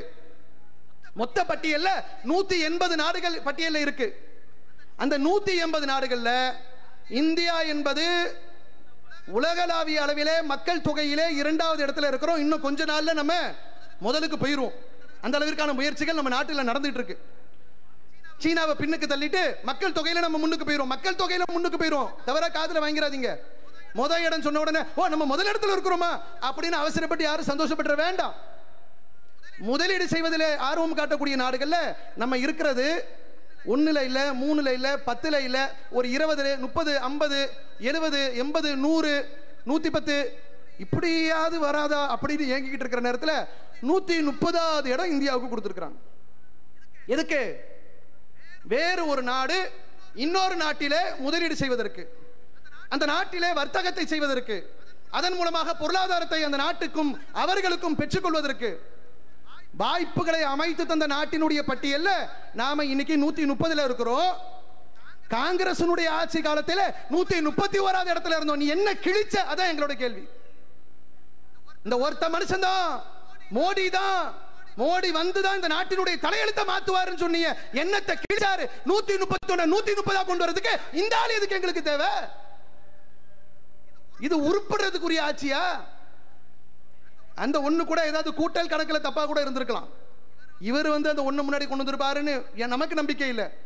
அல்ல இருக்கிற நாடு நம்மளை விட எவ்வளவு மோசமா இருந்து அதனால பின்னுக்கு போய் நம்ம முன்னுக்கு வந்திருக்கலாமே தவிர முன்னேற்றத்திற்கு உண்டான படிகளிலே மோடி காலை வச்சு அதனால ஒரு ஸ்டெப் மேல ஏறிட்டாரு. அட ஒரு ஸ்டெப் ஏறி இருந்தா கூட சந்தோஷப்படுவோம். ஒரு ஸ்டெப் கூட ஏறல. அது மட்டும் இல்லைங்க, நான் வந்து விட்டேன் என்று சொன்னால் யாரு? இவன் இந்த சூரப்புலி தேர்தல் காலத்தில் பேசினது ஆட்சிக்கு வரதுக்கு முன்னாடி. வேலை இல்லா திண்டாட்டத்தையே நான் ஒழிச்சிருவேன், எல்லாருக்கும் வேலை. இளைஞர்கள் எல்லாம் அப்படியே ஈர்க்கப்பட்டாங்க. அதானே வேணும். படிச்சா வேலை இல்லை. ஒருத்தன் இன்ஜினியரிங் படிக்கிறான், டாக்டருக்கு படிக்கிறான், அதுக்கு படிக்கிறான், இதுக்கு படிக்கிறான். படிச்சுட்டு பார்த்தோம் சம்பளத்துக்கு 5000 10,000 போய் நிற்கிறான். என்னடா நீ படிச்ச படிப்பே வேறையாச்சே. படிச்சதெல்லாம் சரிதான், எவன் வேலை கொடுக்குறான் அந்த பிரச்சனை நம்ம நாட்டில் இருக்கு. நீ என்ன பொய்ய சொன்ன? பொய். ஏதாவது தேர்தல் காலத்திலே ஆட்சியாளர்கள், ஆட்சிக்கு வர ஆசைப்படக்கூடியவர்கள் அத்தனை பேருமே பொய் பேசுவார்கள். ஆனா இந்த பொய்யெல்லாம் எப்படிப்பட்ட பொய் தெரியுமா? நம்பிக்கை துரோக பொய்கள். நான் வந்தா டிவி தரேன், நான் வந்தா உங்களுக்கு லேப்டாப் தரேன், நான் வந்தா 1 கிலோ அரிசியை கூட போடுறேன். என் வீட்டுக்கு லேப்டாப் வந்தா என்ன, வராட்டி என்ன, வரலனா எனக்கு என்ன பெரிய நஷ்டம், வந்துட்டா நான் என்ன பெருசா லாபம் அடைய போறேன், ஒரு பொருள் எனக்கு கிடைத்தது என்று சந்தோஷப்படலாம். வேலை வாய்ப்பு என்பதை பொறுத்தவரையிலும் மக்கள் நம்பி ஏமாந்தார்கள். எப்படி தெரியுமா சொன்னாரு? கோடி கணக்கில் ஒவ்வொரு ஆண்டும் கோடிக்கணக்கான மக்களுக்கு வேலை வாய்ப்பு கொடுக்கப்படும், வேலை இல்லா திண்டாட்டம் ஒழியும் என்று சொன்னார். செஞ்சு காட்டினாரா? என்ன நடந்துச்சு? 2015 லேபர் இண்டஸ்ட்ரி, மத்திய அரசினுடைய தொழிலாளர்கள் துறை இருக்கு பாருங்க, அந்த துறையின் மூலமாக வெளியிட்டு இருக்கக்கூடிய அறிக்கை, மத்திய அரசினுடைய அறிக்கை என்ன சொல்லுகிறது என்று கேட்டால் 1.34 லட்சம், 1,34,000 பேருக்கு தான் 2015 மோடி சர்க்கார் உட்கார்ந்த போது வேலைகள், புதிய வேலைகள் கொடுக்கப்பட்டிருக்கிறது. அதை இந்த நாட்டில் இருக்கக்கூடிய வல்லுநர்கள் சொல்லுகிறார்கள், பொருளாதார வல்லுநர்கள் சொல்லுகிறார்கள். வேலை வாய்ப்பு சம்பந்தமாக வெளிநாடு வேலை, உள்நாட்டு வேலை, அது தொடர்பான அந்த துறை சம்பந்தப்பட்டவர்கள் சொல்லுகிறார்கள், இது மிக மிக மிக மோசமான நிலைக்கு இந்தியா போய்விட்டது. 125 கோடி மக்கள் இருக்கக்கூடிய சராசரி இந்த அளவிற்கு மக்கள் தொகை கொண்ட ஒரு நாட்டில் 1.34 லட்சம் என்பது மிக மிக குறைவான வேலை வாய்ப்பு கொடுக்கப்பட்டிருக்கிறது. நீ காங்கிரஸ் ஒவ்வொரு விஷயத்திலும் குறை சொன்ன. காங்கிரசுடைய அரசாங்கத்தை அவர்கள் ஈடுபடுகின்ற ஒவ்வொரு காரியத்தையும் குறை சொல்லித்தான் நீ அரசியல் நடத்தின. அது எல்லா அரசியல்வாதியும் செய்யறது, நீயும் பண்ண. ஆனா காங்கிரஸ் அரசாங்கம் 2009 12 லட்சம் பேருக்கு வேலை கொடுத்திருக்கிறது. நீ அதையெல்லாம் குறை சொன்ன. வெறும் 12 லட்சம் வேலை தான் கொடுத்திருக்கிறாங்க. வெறும் 15 லட்சம் வேலை தான் கொடுத்திருக்கிறாங்க. நான் வந்தால் 1 கோடி பேருக்கு வேலை கொடுப்பேன், கோடிக்கணக்கான மக்களுடைய வேலை இல்லா திண்டாட்டத்தை ஒழிப்பேன் என்று சொன்னியே, அந்த சொன்ன மூஞ்சி எங்க? அதான் நாங்க கேட்கிறோம். நீ பாட்டுக்கு ஆட்சியில் வந்து உட்கார்ந்துக்கிட்டு ஒய்யாரமா ஒவ்வொரு நாடும் சுத்திக்கிட்டு இருப்ப, நாங்க சோத்துக்கு லாட்டரி அடிக்கிறதா? உன்னை நம்பி வாக்களித்தார்களே, ஜனநாயக கடமை நிறைவேற்றினார்களே, அவனுக்கு பதில் சொல்லு. பதிலும் சொல்ல மாட்ட, ஓடி ஒளிஞ்சிட்டு இருக்கிற. கேட்டா என்ன பேச்சு? அவரை மாதிரி ஒரு அறிவாளி மேதாவி உலகத்திலே கிடையாது, பெரும் பேச்சாளர், திறமைசாலி அப்படின்னு எல்லா துறைகளுக்கும் சொந்தக்காரர் மாதிரி இவரை வந்து சித்தரித்துக் கொண்டிருக்கிறார். எந்த அளவிற்கு ஒரு சொன்னதற்கு மாற்றமாக பொய்களையும் புரட்டுகளையும் நம்பிக்கை மோசடிகளையும், வெளிநாடு பயணம் என்பதெல்லாம் அவர் சுற்றுலா செல்லக்கூடிய பயணங்களாக இருக்கிறதே தவிர நாட்டினுடைய வளர்ச்சிக்கு எந்த வகையிலும் அது உதவி செய்யவில்லை என்பதை நாம் புரிந்து கொள்ள வேண்டும். அடுத்து என்னன்னு கேட்டா, நாளுக்கு நாள் புது புது திட்டங்கள் அறிவிச்சிட்டு போயிட்டே இருக்கார். ஆட்சிக்கு வந்த உடனேயே ஒவ்வொரு வங்கி கணக்கிலையும் 15 லட்சத்தை போடுவேன் அப்படின்னு சொன்னார். ஆசைப்பட்டா மக்க 15 லட்சத்தை மொத்தமா என்னைக்கு நம்ம பார்த்தோம் வாழ்க்கையில? அப்படி மக்கள் இருக்கிறாங்களா இல்லையா? நிறைய மக்கள் அப்படித்தானே இருக்கிறோம். 15 லட்சம் இல்லைங்க, லட்சத்தை, 1 லட்சத்தை. இந்த நாட்டினுடைய ஒட்டுமொத்த மக்கள் தொகையில 3 1 வறுமை கோட்டுக்கு கீழே இருக்கக்கூடிய ஒரு நாடு நம்ம நாடு. 1000 முழுசா பார்க்காத ஜனம் இருக்கு, லட்சத்தை முழுசா பார்க்காத ஜனம் இருக்கு. 15 லட்சம் நம்ம கணக்கில் வந்து விடும் என்று சொன்னால், ஆஹா, உலகத்திலே கிடைக்காத ஒரு மனுஷன் நமக்கு கிடைச்சிருக்காரு அப்படின்னு நம்பிக்கிட்டு இருந்தான். 15 லட்சத்தை கொடுப்பாருன்னு பார்த்தா வந்ததும் தொடப்பக்கட்டையை தூக்கி கையில் கொடுத்தார். என்னடா தொடப்பக்கட்டையை எடுத்து கொடுக்கிறாரு? ஒருவேளை இந்த தொடப்பக்கட்டையை வச்சு தான் இந்த பிரதமரை எதிர்கொள்ளணுமா அப்படின்னு நினைச்சா, தெருவை சுத்தம் பண்ணு, தெருவுலாம் குப்பையா இருக்கு பார். இது பேங்க்ல இந்த 15 லட்சம், தெருவை சுத்தம் பண்ணுப்பா, எவ்வளவு குப்பை குளமா இருக்கு. காந்தி சொல்லிட்டு போயிட்டாரு. காந்தி சொல்லிட்டு போயிட்டாராம். ஏண்டா, காந்தியை போட்டு தள்ளனே நீங்க தானே, காந்தியை பத்தி நீங்க பேசலாமா? அவர்கள் ஆட்சிக்கு வந்து 2014 அக்டோபர் 2 காந்தி ஜெயந்தி தினத்திலே பில்டப் பேச்சு பேசுவல, ஹே ஹே ஓஹோன்னு வரல. அந்த ஏஹே ஓஹோல என்ன வந்துருச்சுன்னு கேட்டா, ஸ்வச் பாரத்னாரு. ஸ்வச் பாரத்தா? நம்ம மக்களுக்கு புரியல. அப்படின்னா என்ன செய்வாங்க அப்படின்னு கேட்டா, அப்படின்னா நல்லா இருக்கிற இடத்துல ஒரு லாரி வரும். அந்த லாரி என்ன பண்ணும்? அந்த இடத்துல குப்பையெல்லாம் கொட்டும். குப்பையை கொண்டு வந்து கொட்டுமா? அல்றதானா லாரியோடைய வேலை. ஸ்வச் பாரத்ல ஃபர்ஸ்ட் குப்பையை கொட்டணும். கூட்டுறதுக்கு ஏதாவது வேணும்லங்க, அட சுத்தம் செய்யறதுக்கு ஏதாச்சும் வேணும்ல. ஸ்வச் பாரத், நாங்க தேசத்தை சுத்தம் பண்ண போறோம். நீ என்ன சுத்தம் பண்ணிட்டு இருக்கிறன்னு தெரியும். அப்புறம் பார்த்தோம் என்று சொன்னால், எங்க பார்த்தாலும் கேமராக்காரனுக்கு கடுமையான டிமாண்டுங்க. கேமராக்காரன் இந்த ஸ்வச் பாரத் மூலமா எவன் பொழைச்சானோ பொழைக்கலையோ, ஏன் அந்த இடத்துல வட்டம், இந்த இடத்துல மாவட்டம், அந்த இடத்துல தமிழிசை, இந்த இடத்துல வானதி, அந்த பக்கம் பொன்றாதா, எல்லா கையில தொடப்பத்தோட போயிட்டு அப்படி தெரியல அரசியல்வாதி எப்படி கூட்டுவாங்கன்ட்டு. அன்னைக்கே எம்ஜிஆர் கூட படிச்சார், பெருக்கிறத ஒழுங்கா நீ யாருக்கும் தெரியாம பெருக்கிட்டு போனா அது பொது தொண்டுடா, ஊரார் பார்க்கும் விதமாக நீ கூட்டுவது வந்து சுயநலம் உண்டு என்று சொன்னார். அப்படியே அன்னைக்கு உள்ள கவிஞர்கள் படிச்ச அந்த எல்லா முன்னுதாரணமும் யார்கிட்ட தேடி பார்க்கலாம்? நம்ம திருவாளர் மோடி அவர்கிட்ட இருக்கும். ஸ்வச் பாரத் உடனே எல்லாரும் பைத்தியக்கார ஜனங்க, நம்ம மக்க மாதிரி ஒரு பைத்தியக்கார ஜனத்தை பார்க்கவே முடியாது. உடனே டிஷர்ட் போட்டுட்டு மோடியினுடைய அப்படியே தொண்டரணியில இறங்குறாங்க களத்துல. யாரெல்லாம் பார்த்தோம் என்று சொன்னால், நடிகர்கள். டெய்லி காலையில வந்து நம்ம தெருவை பெருக்கிட்டு போயிடுவாராம் இவர். சச்சின் டெண்டுல்கர் இறங்கிட்டார், கிரிக்கெட் அவர் இருந்தார், டென்னிஸ் இறங்கிட்டார், வாலிபால், ஹாக்கி, அப்படியே எல்லாரும் இறங்கிட்டாங்க. எல்லாரும் இறங்கி அங்க அப்படி கவர் அப்படி தள்ளிட்டே இருப்பாங்க, கேமரா எடுத்துட்டே இருப்பான். அது கேமரா ரோல் ஆகிற வரைக்கும் தள்ளுவாங்க. என்னப்பா சீக்கிரம், கேமரா ஆஃப், முடிஞ்சு போச்சு. ஸ்வச் பாரத், ஜெய்ஹிந்த், ஜெய்ஹிந்த், பாரத் மாதா கி அப்படின்னு போயிடுவான். இப்படியே ஓடிக்கிட்டு இருந்தது. என்னடா பார்த்தா ஸ்வச் பாரத்ன்றாங்க, குப்பையில போடுவோம். யாருக்குமே தெரியாதுல்ல, குப்பையை குப்பை தொட்டியில் போடும் என்று மோடி சொல்லிவிட்டார் அப்படின்ற ஒரு நிலைமை போகுது. இன்னைக்கு நமக்கு என்ன நிலைமை வருதுன்னு கேட்டா, இந்த ஆளு குப்பையை அங்க போடக்கூடாது, டப்பா அங்க போடக்கூடாதுன்னு சொல்றதுக்காகவே, இவன் சொன்னதுக்காகவே போடணுமோ அப்படின்ற அளவுக்கு வெறுப்பு வருது. ஏன்? மக்களுடைய உள்ளங்களிலே அவ்வளவு நஞ்சான வெறுப்பு அந்த மோடியினுடைய செயல்பாடுகள், அந்த அறிவிப்புகள். இதுல என்ன கொடுமை என்று கேட்டால், டெல்லியை நீங்கள் எடுத்துக்கொண்டீர்கள் என்று சொன்னால், சின்னஞ்சிறு பிள்ளைகள் எதிர்காலமே அவனுக்கு தெருவை கூட்டுவதும் பெருக்குவதும் கழிவுகளை பிரிப்பதும் இதற்காகவே இருக்கிறான். நீ நாட்டை ஆளக்கூடியவன், இந்த நாட்டினுடைய தலைநகராக இருக்கக்கூடிய டெல்லியில என்னைக்காவது அந்த பிஞ்சுகளுடைய கண்ணீருக்கு கவலைப்பட்டிருக்கியாடா கேட்கிறேன்.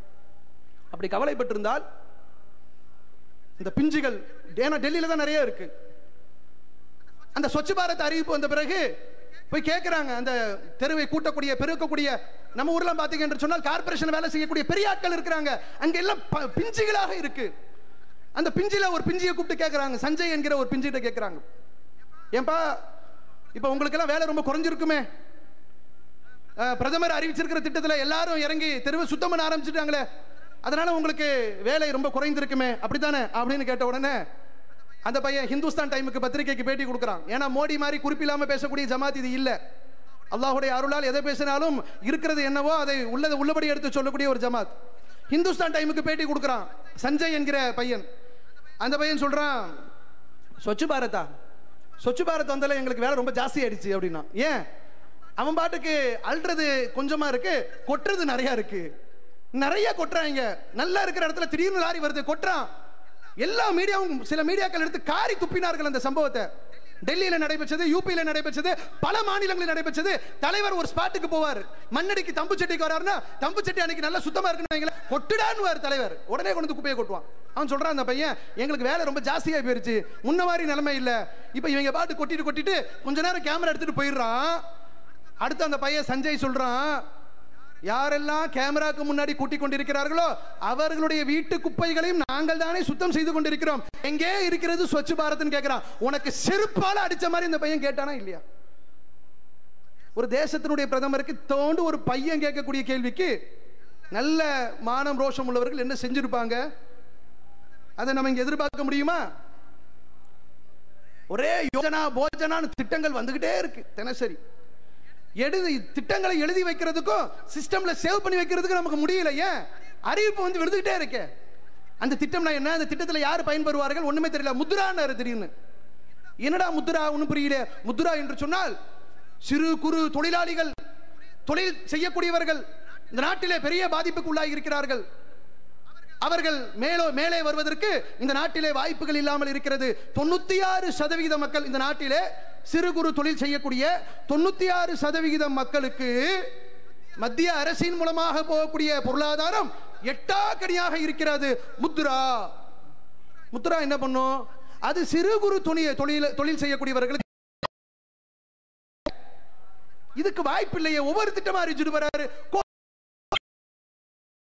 கேட்கிறாங்க, இந்த முத்ரா திட்டம் உங்களுக்கு என்ன பயனளிக்குது? அதன் மூலமாக நீங்கள் என்ன பயன் அடைந்திருக்கிறீர்கள்? எவ்வளவு பொருளாதாரம் ஈட்டி இருக்கிறீர்கள்? அதனால் நீங்கள் செலுத்தக்கூடிய தொகை எவ்வளவு? நீங்கள் பெற்ற தொகை எவ்வளவுன்னு கேட்டா, பானிபட்ல இருக்கக்கூடிய மக்களுக்கு யாருக்குமே முத்ரா திட்டத்தை பற்றி தெரியவில்லை என்று சொல்லி மோடியினுடைய அறிவிப்பு ஒவ்வொரு திட்டமாக டிவிக்கு இடிச்சு எறிவான் பாரு. இன்ஷா அல்லாஹ் கங்கையில கொண்டு போயிட்டு பணத்தை கொட்டுறான். எதுக்கு? சுத்தம் செய்ய போறேன்ட்டு. கங்கையில கொண்டு போய் பணத்தை போடுவதாக இருந்தா அது மீண்டும் அசுத்தமாகாமல் இருக்க வேண்டும். நீ கங்கையை புனித நீராக்குற, அதை இனிமேல் தபால் நிலையங்களை கொடுக்க போறன்ற உன் மத திணிப்பை கொண்டு வந்து மக்களுக்கு மத்தியிலே திணிக்கின்ற வேலையை, மதச்சார்பற்ற ஒரு தேசத்திலே உன்னுடைய மத சிந்தனையை மக்களுக்கு மத்தியிலே திணிப்பதற்காக ஏனைய எத்தனையோ நதிகள் இருக்கிறது. தமிழகத்திற்கு மோடி துரோகம் செய்திருக்கிறார். காவேரி பிரச்சனையில தமிழகத்திற்கும் கர்நாடகத்திற்கும் இருக்கக்கூடிய பிரச்சனையில சுலபமாக தீர்க்க வேண்டிய ஒரு பிரச்சனையை மேலாண்மை வாரியத்தை அமைக்க சொல்லுது உச்சநீதிமன்றம். மூக்க நுழைக்க மாட்டேன்றார். பாகிஸ்தானை பத்தி பேசுற, பங்களாதேஷ பத்தி பேசுற, இலங்கை சீனாவை பத்தி பேசுற. நாட்டுக்குள்ள இருக்கக்கூடிய 2 மாநில பிரச்சனையை தீர்ப்பதற்கு யாருக்கு ஆற்றல் இல்லையோ அவர் பிரதமராக இருப்பதற்கு அறவே தகுதியற்றவர். நீ காவேரியை பத்தி பேச மாட்ட, முல்லை பெரியாரை பத்தி பேச மாட்ட, ஏனைய 2 மாநிலங்களுக்கு இருக்கக்கூடிய எந்த பிரச்சனைகளை பத்தியும் பேச மாட்டேன்ற. அடிச்சிட்டு சாகுறான், பல உயிர்கள் போகிறது. மொழி வெறி தலைக்கு மேலே ஏறி உட்கார்ந்து கொண்டு கன்னடத்துக்காரனை நான் போட்டு தள்ளுவேன் இங்க உள்ளவன் நிக்கிறான், அங்க உள்ளவன் தமிழ்காரனை அடிப்பேன்னு சொல்றான். ஏண்டா இங்க இருக்கக்கூடிய ஆட்சியாளரும் அங்க இருக்கக்கூடிய ஆட்சியாளரும் நாட்டிலே ஒரு இந்தியனாக நான் பார்க்கக்கூடிய நேரத்தில் நிச்சயமாக இப்படிப்பட்ட ஒரு தகுதியற்றவனுக்கு நான் குடிமகனா இருக்கணுமா அப்படின்னு நினைக்க தோணுது. இவ்வளவு பிரச்சனை இருக்கு. கங்கையில கொண்டு போய் காசை போடுறான். கங்கையில காசை போடுறதுக்கு உச்ச நீதிமன்றம் கேள்வி கேட்குது, ஏண்டாப்பா சுத்தமே ஆகாது என்று தெரிந்திருக்கக்கூடிய ஒரு நதியில கொண்டு போயிட்டு ஏண்டா காசை போடுறேன்னு உச்ச நீதிமன்றம் கேட்குது. இதுக்கு ஒரு நாக்க புடிங்கிட்டு சாகக்கூடிய அளவிற்கு ஏதேனும் ஒரு முயற்சி எடுக்கணும் இல்லையா? அந்த ஒரு ரோஷம் வரணுமா இல்லையா? வரவே மாட்டேங்குது. ஏன்? கங்கை புனித நீர் என்று சொல்லி இறந்து போன பிரேதங்களை எல்லாம் அவர்களுடைய சமயத்திலே நம்பிக்கையாக சடலங்கள் எல்லாம் கங்கையிலே போடப்படுகின்றது. பிணங்கள் எல்லாம் மிதந்து கொண்டிருக்கிறது. அது எந்த பயன்பாட்டிற்கும் அந்த தண்ணீரை பயன்படுத்த முடியாத நிலையிலே, சுகாதாரத்திலே அவ்வளவு மிக மோசமான நிலையிலே நாடு இருக்கிறது என்று சொல்லுகிறது. அந்த நதி இருக்கிறதாக சொல்லப்படுகிறது. சுப்ரீம் கோர்ட் கேட்குது, நீ ஒவ்வொரு திட்டமா அறிவிச்சிட்டு இருக்கிறீ, அதை வச்சுட்டு நீ என்ன பண்ண போறேன்னு கேட்குது. அப்படி என்றால் இந்த திட்டங்கள், இவர்கள் அறிவிக்கக்கூடிய திட்டங்களால் எந்த விதமான பயனும் இல்லை. அப்புறம் என்னன்னு கேட்டா, மோடி மாதிரியான ஒரு மோசடி பேர்வழியை நம்ம பார்த்தது கிடையாது. ஊழல் செய்யக்கூடிய அரசியல்வாதிகள் இருக்கிறார்கள். ஊழல் செய்யவில்லை என்று சொன்னால் அவர் எப்படி அரசியல்வாதியாக இருப்பார் என்று சொல்லக்கூடிய அளவிற்கு அகராதியிலே அரசியல்வாதிகளுக்கும் ஊழலுக்கும் ஒரு நெருங்கிய உறவு இருக்கிறது. அது ஒரு பக்கம் இருக்கட்டும். ஆனால் இத்தனை கோடி மக்களையும் மடையர்களாக ஆக்கக்கூடிய வேலையை ஒருத்தர் செய்யக்கூடாது. ஆனா இவர் செய்கிறார். எந்த நேரத்தில் செய்கிறார் தெரியுமா? பிணங்கள் மிதக்கக்கூடிய நேரத்திலே, உயிர்களுக்காக மக்கள் ஊசலாடக்கூடிய நேரத்திலே, நாளை எனது வாழ்க்கை என்னாகும் என்கிற கேள்விக்குறியோடு எனது வாழ்நாள் நிற்கக்கூடிய நேரத்தில், இந்த நேரத்தில் ஒருத்தர் அரசியல் பண்ணுவானா? அப்படி செய்ய முடியும் என்று சொன்னால் அதற்கு மோடிக்கு மட்டும்தான் முடியும். ஏன் தெரியுமா? கடந்த ஆண்டு ஏற்பட்ட வெள்ள பாதிப்பை சென்னை மக்கள் உணர்வார்கள், சென்னையை சுற்றி இருக்கக்கூடிய மக்கள் உணர்வார்கள், கடலூர் மக்கள் உணர்வார்கள். 100 ஆண்டு காலத்தில் பெய்யாத ஒரு மழை கொட்டி தீர்த்து விட்டது. உயிருக்கு போராடினார்கள், பலர் உயிரை இழந்தார்கள். சோத்துக்கு வழி இல்லாம தங்க காப்பத்தர ஒரு கை சோறு கொடு என்று சொல்லி தங்கத்துக்கு மதிப்பில்லாமல் போய்விட்டது. ஒரு கை சோறு என்பது அது 5 பவுனுக்கு மதிப்பாயிருச்சு. அப்படிப்பட்ட ஒரு நிலைமையில என்ன பண்றாரு?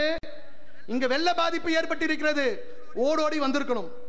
வந்தார், அரக்கோணத்தில் இருக்கக்கூடிய அரக்கோணத்திற்கு வந்தார். அங்க இருக்கக்கூடிய அந்த விமான நிலையம் இருக்கிறது, பாதுகாப்புக்கு உரிய விமான நிலையம். அங்க வந்து இறங்கினாரு, தமிழகத்தை பார்வையிட்டார் என்று சொல்லி செய்திகளை போடக்கூடிய நேரத்தில், செய்தி என்று சொன்னால் இங்க இருக்கக்கூடிய செய்தி ஊடகங்கள் இருக்கு பாருங்க, அவன் இந்த வேலையை செய்திருப்பான் என்று சொன்னால் கூட காசை வாங்கிட்டு செஞ்சுட்டான் அப்படின்னு சொல்லி இருக்கலாம்.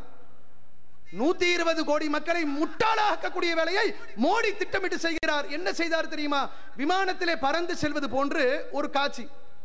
அவர் இருக்கையிலே உட்கார்ந்து கொண்டு கண்ணாடியிலே பாதிக்கப்பட்ட அந்த பாதிப்புகளை பார்வையிடுவது போன்ற ஒரு காட்சி. அயோக்கியத்தனத்திலும் மிகப்பெரிய அயோக்கியத்தனம். மார்பிங் செஞ்சிருக்கிறாங்க. புகைப்படத்தை பொய்யாக எடிட் பண்ணியிருக்கிறான். வெளியிட்டது யார் தெரியுமா? பிரஸ் இன்ஃபர்மேஷன் பியூரோ, மத்திய அரசினுடைய கட்டுப்பாட்டில் இருக்கக்கூடிய ஊடகத்துறை. தனியார் தொலைக்காட்சி அல்ல, தனியார் நாளிதழ் அல்ல. வெளியிட்டவர்கள் மத்திய அரசின் கட்டுப்பாட்டில் இருக்கக்கூடிய ஊடகத்துறையின் சார்பாக வெளியிடப்படுகிறது. என்றோ எப்பொழுதோ மோடி ஒரு விமான பயணத்தில் செய்கிற பொழுது ஒரு புகைப்படம் எடுத்திருக்கிறாங்க. அந்த புகைப்படத்தில் கண்ணாடியை பார்க்கிறாரு. கண்ணாடியை பார்க்கின்ற பொழுது கீழ் உள்ள நகரங்கள் தெரிகிறது. அந்த கண்ணாடியை அப்படியே கட் பண்ணி வெள்ளத்திலே வீடுகள் எல்லாம் மிதப்பது போன்று சென்னை படத்தை கொண்டு அப்படியே இணைச்சி போட்டோஷாப்ல வேலை பண்ணி, இந்த மாதிரி ஒரு அயோக்கியத்தனத்தை உலகத்தில் எவனுமே செஞ்சிருக்க மாட்டான். நீ மத்திய அமைச்சகத்துடைய கட்டுப்பாட்டில் இருக்கக்கூடிய அந்த துறை செய்கிறது என்று சொன்னால் துறையை நாங்கள் குறை சொல்ல மாட்டோம். இதற்கு முழுக்க காரணம் விளம்பரத்திற்காக ஆசைப்பட்டு முகத்தை காட்டக்கூடிய இந்த மோடி தான் காரணம். இதை விட வேற என்ன துரோகம் வேணும்? நீ பார்வையிடாமல் போனால் கூட பரவாயில்லை, பார்த்து விட்டு செல்லக்கூடிய இந்த வேலைகளை எல்லாம் போட்டோஷாப்ல வேலை பண்ணி மார்பிங் பண்ணி கம்ப்யூட்டர்ல டிசைன் பண்ணி நீ வெளியிடுவாய் என்று சொன்னால் எப்படியடா உன்னை நம்புவார்கள் மக்கள்? விவசாயிகள் படுகொலை இந்த நாட்டில் இந்த இவருடைய ஆட்சி காலத்தில் காங்கிரஸை பத்தி குறை சொன்னார்.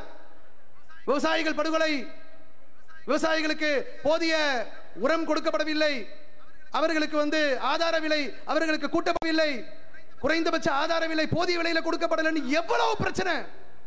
விவசாயி என்னமோ விவசாயத்திற்காக இந்த அளவுக்கு தேங்குகிறாரே என்று சொல்லி மக்கள் எல்லாம் கவலையிலே இருந்த பொழுது, நீ வந்த பிறகு, ஆட்சிக்கு வந்த பிறகு, மோடியுடைய அரசு வந்த பிறகு உயிரிழந்த விவசாயிகளுடைய எண்ணிக்கை ஏராளம். காங்கிரஸை எல்லாம் தூக்கி சாப்பிடக்கூடிய அளவிற்கு. இப்படி எல்லாம் விவசாயிகள் ஒருபுறம் தற்கொலை செய்கின்ற நேரத்திலே ராணுவ வீரர்கள் தற்கொலை செய்கிறார்கள். ஒரே பதவி ஒரே ஊதியம் என்கிற ஒரு பிரச்சனை தொடர்ந்து இந்த நாட்டிலே வெடித்துக் கொண்டிருக்கிறது. இந்த நாட்டிற்காக அரும்பாடுபட்ட ஒரு ராணுவ வீரர், ஓய்வு பெற்ற ராணுவ வீரருடைய கோரிக்கையை செவிடன் காதில் ஊதிய சங்கு போல மோடி இருப்பதின் காரணமாக தற்கொலை செய்து கொண்டு உயிரை நீத்திருக்கிறார். கெஜ்ரிவால் கேட்கிறாரு, டெல்லி முதல்வர், இதற்கு பிறகும் நீ பிரதமர் நாற்காலியில் அமர வேண்டுமா? ஒரு உயிரை பறி கொடுத்த பிறகும், ஒரு உயிர் அநியாயமான முறையில் இறந்த பிறகும் கூட இந்த பதவி தேவைதானா என்று கேட்கக்கூடிய அவலட்சணம் இன்று இருக்கிறதா இல்லையா? எவ்வளவு மோசமான வேதனைக்குரிய விஷயம் என்று பாருங்கள். எதை பற்றியும் கவலை இல்லை. ராணுவ வீரன் கொல்லப்படுறான், விவசாயி கொல்லப்படுகிறார்கள், படுகொலை செய்யப்படுகிறார், அவர்கள் தற்கொலை செய்து கொள்கிறார்கள். இன்னொரு புறம் பார்த்தால் சிறுபான்மை மக்களுக்கு எதிராக தொடர்ந்து வன்முறை சம்பவங்கள் நடைபெறுகிறது. தலித்து மக்கள் குறிவைத்து தாக்கப்படுகிறார்கள். எவ்வளவு சம்பவங்கள் நாட்டிலே நடைபெறுகிறது. நடிக்கிறார், கண்ணீர் விட்டு நடிக்கிறார், மக்களை ஏமாற்றுவதற்கு நடிக்கிறார். என்ன நடிப்பு? இந்த தேசத்திலே பிரதமராக நான் வந்திருக்கிறேன் என்று சொன்னால், நான் ஒரு டீ கடையிலே பணியாற்றிய ஒருவனுக்கு இந்த தேசத்திலே பிரதமர் என்கிற அந்தஸ்து கொடுத்திருக்கிறீர்கள் என்று சொல்லி ஏதோ எளிமையான வாழ்க்கைக்கு சொந்தக்காரர் என்பது போல இவர் படம் காட்டிக் கொண்டிருக்கிறார். உண்மை மோடி யார் தெரியுமா? ஏழைகள் இறந்து கொண்டிருக்கக்கூடிய நேரத்திலே இன்னைக்கு இவர் அறிவிக்கக்கூடிய ஒவ்வொரு அறிவிப்பால் இந்த நாட்டினுடைய மக்களுடைய உயிர்களும் உடைமைகளும் எதிர்காலமும் கேள்விக்குறி ஆகக்கூடிய நேரத்தில் ஒபாமா இவரை பார்ப்பதற்காக 10 லட்சம் ரூபாய் செலவு செய்து கோட்டை வாங்கி மாட்டிக்கொண்டவர் தான் இந்த பிரதமர் மோடி. எவனை பத்தியாவது கவலைப்பட்டியா? இந்த நாட்டிலே இருக்கக்கூடிய ஏழை பாழைகளை பத்தி, ஒருவேளை சாப்பாட்டுக்கு வழி இல்லாமல் இருக்கக்கூடிய இந்த நாட்டினுடைய இந்தியனை பத்தி கவலைப்படாத நீ எல்லாம் தேசியவாதியாடா? உனக்கெல்லாம் இந்த தேசத்தை பற்றியும் தேச பச்சை பற்றியும் பேசுவதற்கு என்ன தகுதி இருக்கிறது? 10 லட்சம் ரூபாய்க்கு கோட்டாங்க. அன்னைக்கு கூட தெரியல. அதனுடைய பொருளை வாங்குவதற்கு ஒரு நாடு, இதை தைப்பதற்கு என்று ஒரு நாடு. ஏறத்தாழ அந்த கோட்டினுடைய மதிப்பு 10 லட்சம். யாருடைய காசு? உன் சொந்த காசா? டீ கடை வச்சு டீ கடையில மாஸ்டரா இருந்து நீ சம்பாதிச்ச காசா? எப்படி உனக்கு ஒரு கோட்டுக்கு 10 லட்சம் செலவு செய்ய முடியுது? அப்படி என்றால் ஒவ்வொரு நாளும் நீ அணியக்கூடிய கோட்டினுடைய மதிப்பு என்ன, விலை என்ன? இந்த அளவிற்கு ஏழை பாழைகள் இருக்கக்கூடிய ஒரு நாட்டினுடைய பிரதமர் எப்படி இருக்க வேண்டும்? பெரும்பான்மை மக்கள் ஏழை மக்களாக இருந்தால், நடுத்தர வர்க்கமாக இருந்தால், அந்த மக்களுடைய உணர்வுகளுக்கு மதிப்பளிக்கக்கூடியவராக இருக்க வேண்டும். ஆனா என்ன நிலைமை? அப்படி பார்க்க முடியல. எல்லாவற்றுக்கும் மேலாக இந்த நாட்டினுடைய பாதுகாப்பு கேள்விக்குறியாக இருக்கிறது. இறுதியாக சொல்லி முடிக்கிறேன். இந்த தேசத்தினுடைய பாதுகாப்பு அது ரொம்ப ரொம்ப முக்கியம். நம்முடைய நாடு இருக்கிறது, நம்முடைய நாட்டை சுற்றி இருக்கக்கூடிய அண்டை நாடுகளால் நமக்கு அச்சுறுத்தல் என்கிற ஒரு பயம் இருந்து கொண்டு இருக்கிறது. இவர் இந்த நாட்டினுடைய பிரதமராக வருகின்ற பொழுது என்ன தெரியுமா சொன்னாரு? நாங்கள் எதிர்பார்ப்பது ஒரு பிரதமர் மூளை கூர்மையாக இருக்க வேண்டும் என்று நாங்கள் எதிர்பார்க்கிறோம். ஏன்? அறிவுத்தான் இயக்கும், உடம்பு இயக்காது. ஆனா இதுக்கு மேல சரக்கு கம்மி என்பதற்கு ஆதாரத்தை நீங்க வேற எங்கேயும் போய் தேட வேணாம், அதுக்கிட்டே கிடைக்கும். எப்படி கிடைக்கும் தெரியுமா? மேடையில் மக்கள் மத்தியில் ஓட்டு கேட்கும் போது திரும்ப சொன்னாரு, நான் 56 அங்குலம் என்னுடைய செஸ்ட் இப்படி விரிச்சா 56 அங்குலம் வருமா? வச்சுக்கிட்டு என்னடா பண்ண? எந்த அறிவுள்ள ஒரு வேட்பாளராவது, அது பிரதமருக்கு கூட வேண்டாங்க, ஒரு கவுன்சிலருக்கு வாக்கு கேட்டு வரக்கூடியவர்கள், ஓட்டு கேட்டு வரக்கூடியவர்கள், என் ஹைட் இவ்வளவு, என் வெயிட் இவ்வளவு, நான் செஸ்ட்டை விரிச்சேன்னா இப்படி இருக்கும். ஏன்னா ஆண்களுடைய அப்படி அந்த உடல் வாகுவை சொல்வதற்கு அப்படி சொல்லுவார்கள். இதை என்னைக்காவது யாராவது பேசி இருக்கிறாங்களா? என்னவா 56 இன்ச்சு உள்ளவன் நானு, அதனால என்ன பாகிஸ்தான் அடிச்சிருவேன், இந்த பக்கம் சைனாவை அடிச்சிருவேன், அப்படியே ரிவர்ஸ்ல ஒரு பெல்ட் அடிச்சு இந்த பக்கம் இலங்கைக்கு ஒரு குத்து விடுவேன். எப்படிப்பட்ட ஆளு? 56 இன்ச்சு. இதை நம்பி நம்ம மக்கள் வாக்களிக்குது பாரு. இந்த 56 இன்ச்சு சொல்லும் பொழுது ஆஹா ஆளு சரியில்லை, எங்கேயோ ஏதோ பிரச்சனை இருக்கு போல தெரியுது, ஓட்டு கேட்கறதுக்கு என்ன சொல்லணுமோ அதை சொல்ல காணும். 56 இன்ச்சு 5.5 அடி உயரம், இதெல்லாம் எவனுக்கையா வேணும்? பாகிஸ்தான்காரன் அங்கே இருந்து பெரிய பெரிய துப்பாக்கியை தூக்கிட்டு வரும் பொழுது, பெரிய பெரிய டேங்கரை தூக்கிட்டு வரும் பொழுது, ஏய் 56 பாத் அப்படியா சொல்ல முடியும்? அங்க 56 வேலை செய்யாது, அறிவு வேலை செய்யும். அப்படி உடம்பு பெருசா இருக்குன்னு சொன்னா இந்த நாட்டில் எரும மாடு உடம்பு சைஸ் பெருசா தான் இருக்கு. எல்லா விலங்குகளை எடுத்துக்கொண்டோம் என்று சொன்னால் எல்லாமே சைஸ் பெருசா தான் இருக்கு. 6ஆம் அறிவு அதைத்தானங்க நம்ம தீர்மானிக்கிறோம். நீ ஏன் 7ஆம் அறிவா யோசிக்கிற? எல்லாத்திலையுமே 6 கடந்தே எல்லாத்திலையுமே திட்டம் போடுறிய, ஏன்? அங்கதான் பிரச்சனை இருக்கு உனக்கு. என்ன சொன்ன? 56 இன்ச்சு செஸ்ட். காங்கிரஸ்காரன் இந்த நாட்டை சரியா பாதுகாக்கல. பாகிஸ்தான்காரன் உள்ள வந்து பாகிஸ்தான் ராணுவம் இந்திய ராணுவத்தினுடைய தலையை துண்டித்து விட்டார்கள். ஐயோ என்ன செய்வேன்? பயங்கரமான நடிப்பு. ஐயோ அந்த நேரத்தில் அவன் கொடுத்த பேட்டியெல்லாம் பார்க்கணுமே, பிஜேபி காரன் கத்துனதெல்லாம் பார்க்கணுமே. பார்க்கும்போது எப்படி தெரியுமா இருக்கும்? நம்ம எல்லாம் ஒண்ணுமே இல்லை, அவங்களுக்கு மட்டும்தான் இந்த நாட்டை பத்திய ஒரு பெரிய பாசம், பற்று, நேசம், பாதுகாப்பு எல்லாம் இருக்கிற மாதிரியே பேசுவாங்க. இந்த காலத்துல சிவாஜி இல்ல, இல்லாட்டியா நாண்டுகிட்டு செத்துருவான். ஏன்? எனக்கு நடிகர் திலகம் வேணாயா, ஐ டிஸ்மிஸ் மை போஸ்ட், நான் அதை எடுத்துக்கவே மாட்டேன். இந்த மாதிரி சுத்தி என்னை சுத்தி இவ்வளவு பெரிய தலைவர்கள் இருக்கிற போது நான் அந்த பதவிக்கு தகுதியானவனே இல்லை அப்படின்னு சொல்லியிருப்பான். ஏன்? ஒரு தலை வெட்டப்பட்டதற்கு நீ துடியாய் துடித்தாய். ஆம், நாங்களும் துடிச்சோம். ஒரு முஸ்லிம் நான் துடித்தேன். என் தேசத்தை பாதுகாக்கக்கூடிய, எல்லையை பாதுகாக்கக்கூடிய ஒரு ராணுவ வீரனுடைய தலை பாகிஸ்தான்காரனால் துண்டிக்கப்பட்டது என்று சொன்னால் அங்கு 10 தலை துண்டிக்கப்பட வேண்டும். அது என்னுடைய உணர்வு. அநியாயமாக நாட்டுக்குள்ள ஊடுருவுறான், இந்த நாட்டிலே தீவிரவாதத்தை தூண்டுகிறான் என்ற குற்றச்சாட்டு வைக்கின்ற பொழுது என் நாட்டு ராணுவ வீரன் உயிர் எனக்கு மதிப்பானது, அதுல பிரச்சனை இல்லை. நீ என்ன பண்ண? 56 இன்ச் இருக்கு, நான் வந்தா எல்லாத்தையும் பண்ணிடுவேன் செஞ்சிருவேன் சொன்னியே. அன்னைக்கு மன்மோகன் சிங்கோடைய அரசு என்ன தெரியுமா செஞ்சது? ஒரு தலை துண்டிக்கப்பட்டதை அவர்கள் வேடிக்கை பார்த்து கொண்டிருக்கலாம். ஆனா இவன் பொய்யா பிரச்சாரம் பண்ணான். பிஜேபி பொய் பிரச்சாரம் செய்தது. காங்கிரஸ் கோலையாக இருக்கிறது, கை கட்டி வேடிக்கை பார்க்கிறது. கிடையவே கிடையாது, இறங்கி அடிச்சான். காங்கிரஸ் அரசாங்கம் ஒன்னும் கோலையாக இருக்கல, அந்த நேரத்தில் இறங்கி அடிச்சது. ஒரு தலை உருண்டதற்கு 15 தலைகள் அங்கு உருட்டப்பட்டது தெரியுமா? பாகிஸ்தான் ராணுவ வீரருடைய தலைகள். அவர்கள் அங்க இருக்கக்கூடிய தீவிரவாத முகாம்களை தாக்குகிறார்கள், அதுல ராணுவ வீரர்கள் கொல்லப்படுகிறார்கள். ராணுவ வீரர்கள் கொல்லப்பட்டதை அந்த நாட்டினுடைய அரசே ஒப்புக்கொண்டது. ஆம், எங்களுடைய நாட்டில் 15 ராணுவ வீரர்கள் கொல்லப்பட்டார்கள் என்று சொல்லி ஒத்துக்கொண்ட வரலாறு இருந்தது. ஆனால் இந்த இடத்துல காங்கிரஸ் நம்ம பாராட்டணும். 2014 இந்த சம்பவம் நடைபெறுகிற பொழுது 2014 காங்கிரசுக்கும் மோடிக்கும் மிகப்பெரிய அளவிலே யார் அடுத்த ஆட்சியை பிடிக்க போகிறது என்கிற நிலைமை இருந்த பொழுது கூட மட்ட ரகமான அரசியலை செய்யாமல் காங்கிரஸ் நாட்டை பாதுகாக்கக்கூடிய அந்த விஷயத்திலே ஒரு தலைக்கு 15 தலை உருட்டப்பட்டதை அரசியலாக்க வேண்டாம் என்று சொல்லி அவர்கள் அதில் அமைதியாக நடந்தார்கள். சுஷ்மா சுவராஜ் பிஜேபியில் இருக்கக்கூடிய அந்த அம்மா டயாலிசிஸ்ல படுத்து கிடக்குறாங்க. பிஜேபியில் இருக்கக்கூடிய அந்த அம்மா நாடாளுமன்றத்தினுடைய எதிர்க்கட்சி தலைவராக இருந்த பொழுது மலர் வளையத்தோடு மன்மோகன் சிங் படத்தை வைத்துக் கொண்டு இறந்து போனவருக்கு எப்படி அஞ்சலி செலுத்துவார்களோ அப்படி அஞ்சலி செலுத்தக்கூடிய நிகழ்வை நடத்துகின்ற நேரத்தில் அங்க பாகிஸ்தான்காரனுக்கு 15 தலை போச்சு. 1க்கு 15 என்கிற பொழுது எங்களுக்கு சந்தோஷம் இருந்த போது நீ தேச துரோகி, பிஜேபி தேச துரோகி, காங்கிரஸை குறை சொன்னாய். இன்னைக்கு என்ன நிலைமை? 56 அங்கலம் ஒண்ணுமே கிடையாது. உத்தம்பூருக்குள்ள பூந்துட்டான், ஒவ்வொரு ஊருக்குள்ளையும் பத்தான்கோட்குள்ள பூந்துட்டான், காஷ்மீருக்குள்ள ஊடுருவல்.